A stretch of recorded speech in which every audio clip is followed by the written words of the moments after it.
With so much draft coverage around this time of year and the added bonus of having a lot of footage on upcoming youngsters, I feel like the same 8, 9, 10 players get spoken about and the rest are kind of just moved aside a little bit. Whilst, yes, we do live in a clickbait, audience attention kind of social media world, these other players still deserve to be spoken about. So I've gone back through previous videos and I've kind of identified 6 players who I feel I should be talking about more and I feel like you should be hearing about a little bit more as well. So when their names are read out in late November, you are going to have a clearer picture on maybe some youngsters that might be coming to your club very soon. Let's get into it.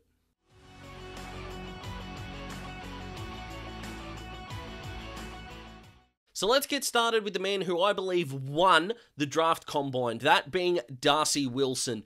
I don't think he's been spoken about enough, and yes, whilst we've got things like the congestion that the top 5, top 6, even top 8 of the draft are going to bring because of the academy players, the compensation for Ben Mackay, etc., etc., this guy for mine is just slowly going under that radar beautifully. I don't think he gets past Geelong and Essendon's picks in this scenario, if you'll allow me that little misphrase. I don't know why I love saying scenario so much, but scenario.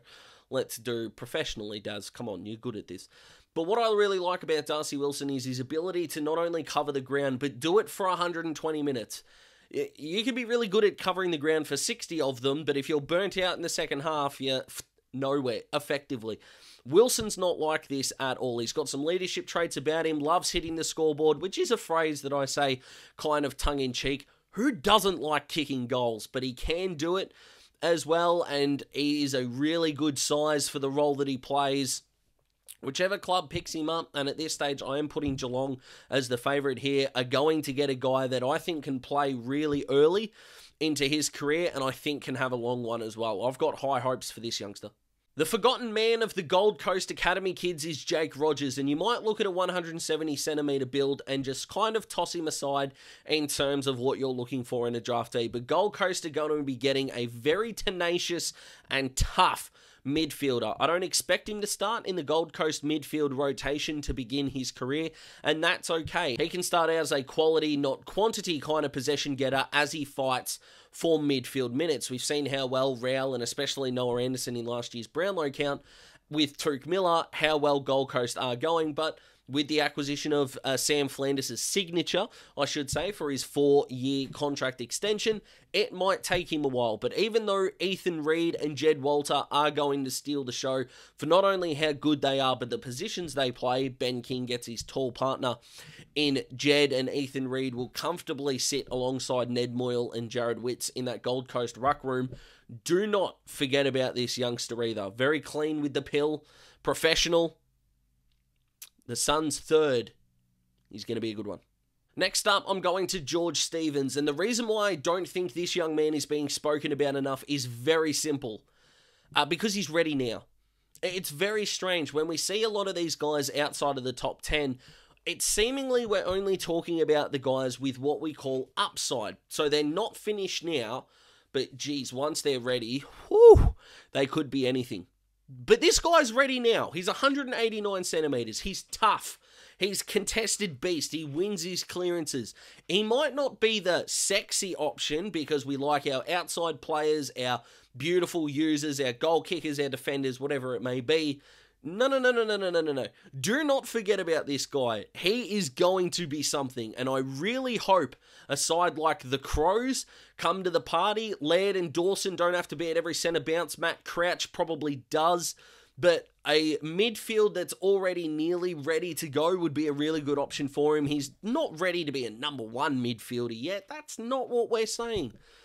But he won't have to sit in the VFL or the Sandful or the Waffle for 15 weeks while he gets himself hopefully ready to go. No. This beast, this bull, is ready to charge round 1, first bounce. One of my favourites, and in a part of the ground that I watch more than most, I'm going with Riley Hardiman here, who's a natural leader. He captained WA and had some genuinely ridiculous numbers in the Waffle Colts on the halfback and the wing area.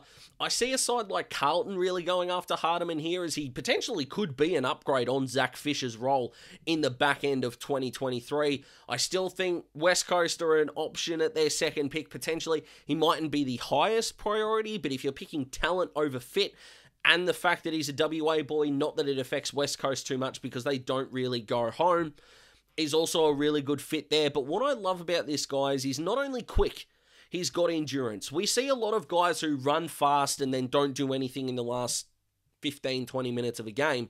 But this kid's going to be able to run games out. I really hope he plays early, and in all honesty, could be a smoky for the rising star if he's in the right setup.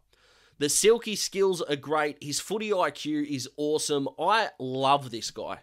We really could have one of the all-time great ruck drafts this year. And of course, Ethan Reid tied to Gold Coast, genetic freak, athletic, amazing. Will Green shooting up draft boards. Did we forget about Mitch Edwards for some reason? I certainly haven't, but 35 hitouts and 14 disposals a game at Colts level is fantastic. Had 69 hitouts in, I think, 2 or 3 games at the Carnival as well.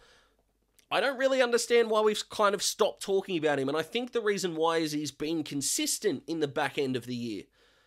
He hasn't exactly gone to superstar numbers because he hasn't needed to, because he's been ultra consistent. If he has a 35 disposal game, it's not seen as that big of a deal.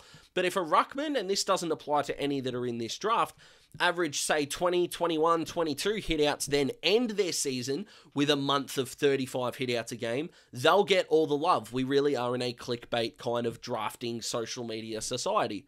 But he's been doing all this, and I love it. If North keep pick 15, 17, or 18, I could absolutely see them getting him, for sure, as long as they take a key defender as well. But I reckon there is a side like Brisbane that would be hoping he slips down to where they are. A club could trade up for him in the mid-20s as well. They absolutely could do that. Think of a side like Carlton, who do not need a ruckman. They've got Tom De Koning. They've got Mark Pittonet. If they've got a guy they think will slip to their pick and a side in the 30s want to move up and take him, they definitely could do that. And I don't expect Carlton to take both of their picks in the 20s. That could be a way to get this guy, but do not let him be forgotten in this ruck conversation. I even feel like a guy like Taylor Goad, who tested really well at the Combine, his love is increasing, and I don't want to decrease that at all, but I feel like the forgotten ruckman at the moment is Mitch Edwards, and there is no reason why he might not be the best of the lot.